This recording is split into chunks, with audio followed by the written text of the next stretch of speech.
Hey everybody, welcome along to Type R Tweaks. It's been a while actually since we last posted. Feeling car a little bit neglected, I think. But we've been working on something else and buying something else that's going to feature on the channel. So some people have been asking me, have you still got the Type R? We still do. But we've also went to the VW group and bought ourselves this.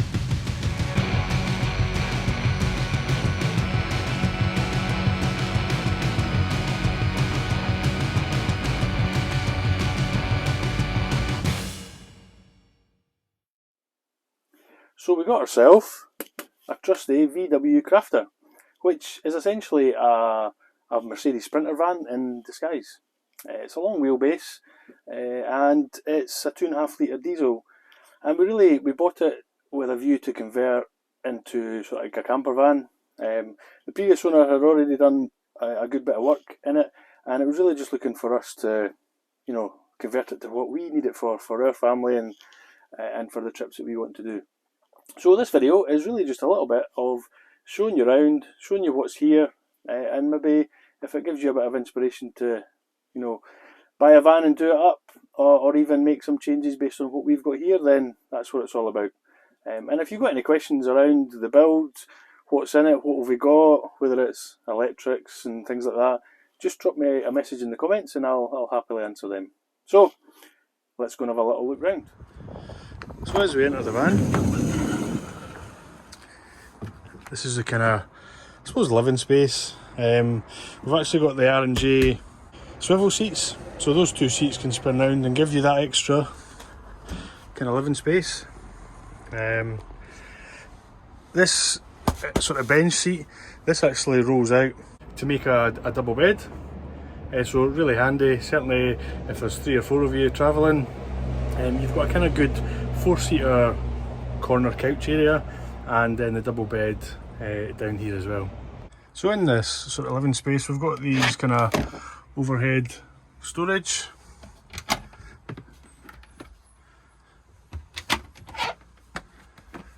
Loads of room just to get all your usual kind of utensils and cutlery and things. One thing I would recommend is get yourself this kind of rubber mat, because it's really good to put between plates and dishes and even cups, and it just stops things moving around when you're travelling. So each of the doors, they're all fitted with these kind of lock catches, so you've got to push this button to really get it to release, and they've all been fitted with kind of soft close. I quite like that, others don't, but yeah, so yeah, these all just push in, just so when you're travelling these don't open and everything comes flying out. So I've been asked a few times, the couch area and the bench area looks nice, but how do you eat your dinner? I normally say in 2 bites. But no, there's actually, in a kind of van like this, space is a premium, so it's all about clever storage, and if you can adapt or configure things in different ways for different things. So in the van we've actually got a table set that actually sits almost perfectly within the sort of bench area, and I'll show you that getting set up.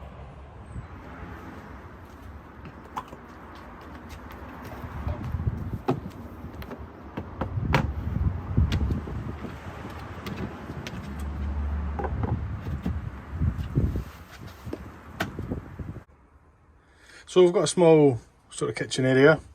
We've got a sink here with running hot and cold water, and we've got a little gas hob. So if you wanted to cook dinner or make a pot of tea, it's all possible.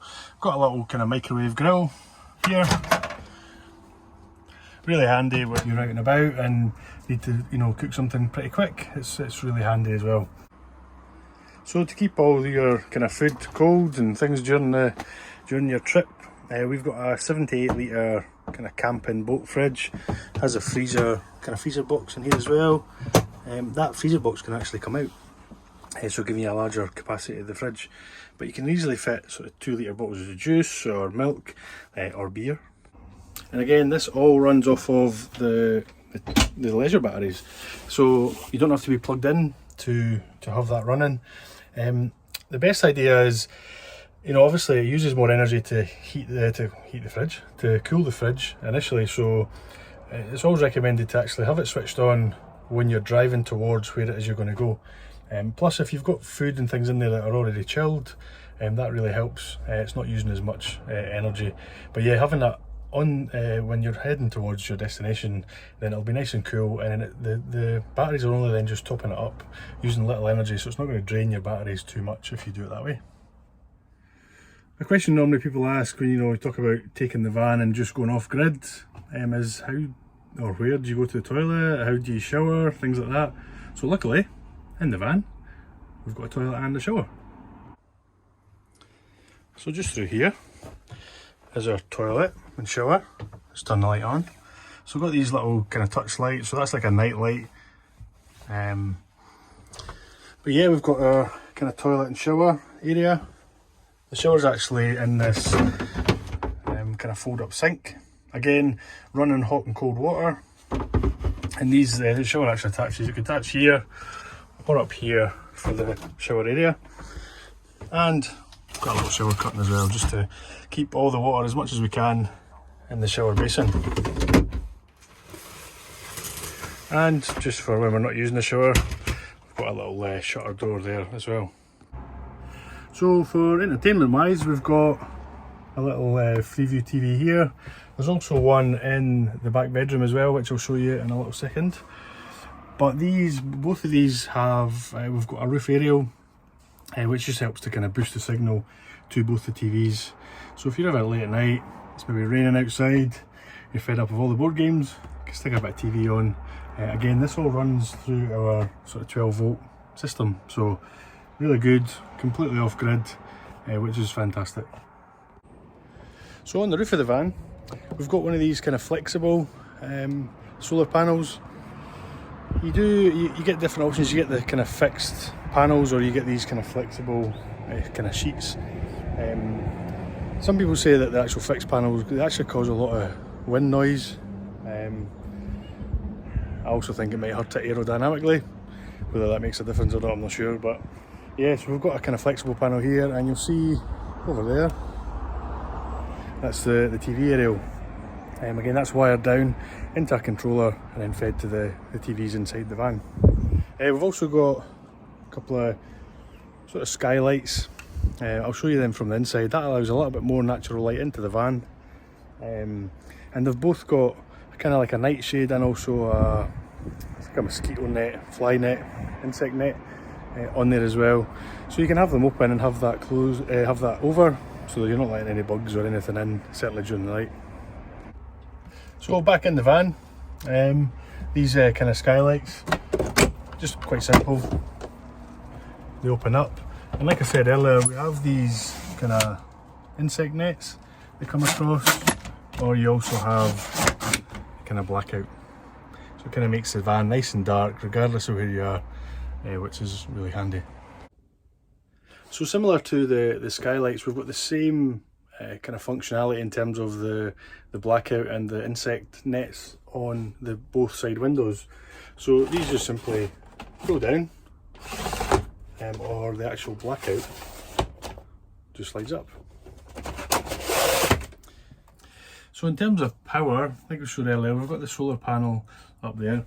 That actually feeds down into a charger controller, which then feeds the 3 leisure batteries that we've got underneath. Now they've got dual chargers, so when you're actually running the van, once the van's finished charging the main battery for the van, it actually charges the leisure batteries as well. So you've got 2 options in terms of keeping them topped up.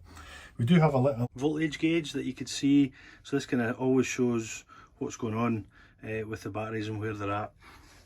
But like I said, we've got 2 options of charging these, and rarely does it get below 12.4, I think is the lowest I've seen it. So in terms of lighting, certainly during the day, we've got a lot of natural light coming into the van. But at night time, we do have a bank of lights, a lot of 12 volt lights around the sort of living space, and also in the main back bedroom, which we're still going to see. So yeah, lots of options for different lights, and if you want to just have a little kind of reading light on while everybody else is sleeping, you can do that as well. You're not lighting up the whole van, which is really handy, and that all runs from the leisure batteries, which is really handy again if you don't want to do anything off grid. Really handy. We do have the option of hooking up, and we can actually plug the van up to our mains, and that just essentially gives you a little bit more power for some of the outlets that we do have in the van as well, for those 240 gadgets or appliances that we need. But like I say, you typically only go to a main site or anywhere that's got hookup to have that option, but we can pretty much run off grid in the van and still have the kind of usual amenities that you would have in your own home. So up here is our kind of fixed double bed, if you like. Again, we mentioned earlier about lights, so we can happily light this area up. This also has the skylight, again with the both blinds, and a little bit of storage over there, and the TV in the corner. So just when you think that's a lot of stuff in there, is there any other storage? Well, we have, under that big fixed double bed that we've seen earlier, we have this massive space. So you can get things like bikes and all sorts in this area. We've got a few different plans for this area. So an example of that is actually just to finish it off, using some of the 15mm light ply that's on the other side, the kind of carbon fibre effect, just to kind of finish this area off with, again, more kind of hatches and cupboards, things like that, and also a place for the dog to sleep. But typically in this area of the van is usually where you've got things like your water tanks, your gas bottle and things like that. So in ours, we've got a 70 litre water tank. That one can be fed from the outside of the van, and then we have two small gas bottles. In here, these are both connected up to this kind of switch. So when one of the gas bottles actually becomes empty, it automatically switches over to the other one, so you don't lose any of that gas supply. Now, depending on how far you're going away or how remote you want to be in terms of being off grid, sometimes the 70 litre water tank just isn't quite enough.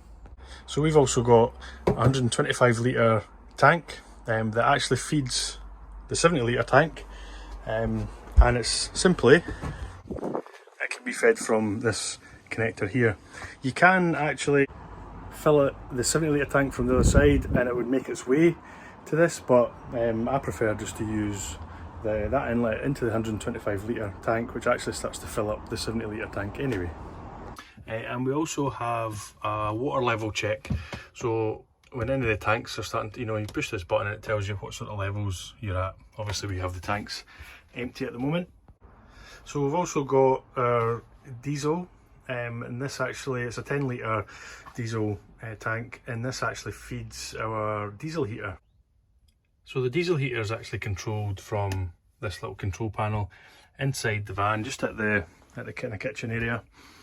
So that's a little kind of night heater that just helps keep the van nice and cosy.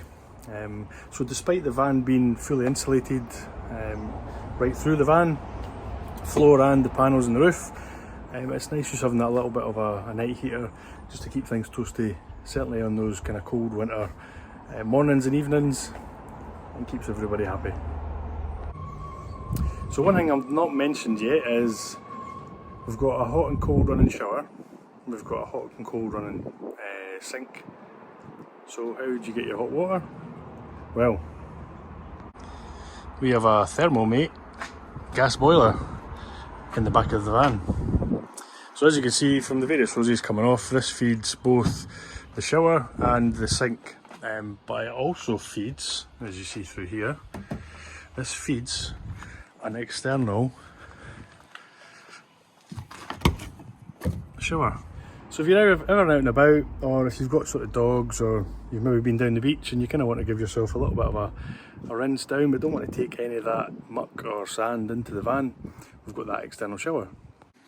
So with this sort of shower head and this connector, simply plugs into the outlet, and you really just turn this and determine how much hot water you want or how much you want a cold shower. So really handy. Again, prevents you having to take anything inside the van if you don't really want to, or if you want to rinse down bikes or anything on your travels, then it's a great little feature on the outside of the van. Just in case you're a little bit worried and you think, where, he's got a gas boiler in that van, where does all this stuff go from it? Well, we have a little outlet here, so anything that when it's burning, that's coming out of there. We also do have inside the main living area is a carbon monoxide monitor as well. So should anything, if anything was going wrong, we'd certainly be made aware of it and can take appropriate action. So another little cool feature on the external part of the van is a little gas outlet. So this gas outlet here, you simply put a connector in there and hook it up to whether it's a barbecue or a cooking device or anything that requires gas. You can do that on the outside of the van. Now obviously weather permitting. So we've also got an external kind of canopy. It probably comes out about 2 metres or so from the van, so it gives you that little bit of shelter, certainly for coming in and out of the van. And we've also got a sort of 3-sided awning that attaches to that canopy, so it actually creates a whole new living space, massive living space, where you can maybe put up a table and chairs or just have that extra bit of room for when you're, certainly when you're pitched up for a good number of days. You wouldn't want to put all that up and then the next day go away. But if you're up for a few days, it's certainly worth doing that, and it gives you just that extra bit of living space, depending on the number of people that you have with you. So that's it for the tour of the van. So something a little bit different for the channel. Certainly not modifying a hot hatch anyway. But yeah, we've got a few things planned for the van that I'm hopefully going to share on here. Just little things that other people might find useful, that I've certainly what I want to do to the van. So I'll share that all with you. We've not finished with the Type R. There's a few things that we've got planned coming up. Just looking for some decent days and a little bit of dry weather, because we need to get underneath the car. So yeah, a few things to come. Thanks for all the subscribers. We're actually, I think when we're recording this, we're about 730 subscribers, which is awesome. We've probably got more subscribers since not posting. I don't know if I just need to stop doing videos, I don't know. But yeah, all the subscribers, all the likes, all the comments really help the channel. And yeah, I'm happy to answer any questions that you do have on anything to do with the Type R or this van and the project that we've got going on. So thanks for sticking around, everybody, and thanks for watching the end of this. If you do like this, certainly hit that like button, and if you do like what we do and the videos that we do, hit that subscription button so that we can, you'll get notified when we have another video released. So until the next time, catch you all later.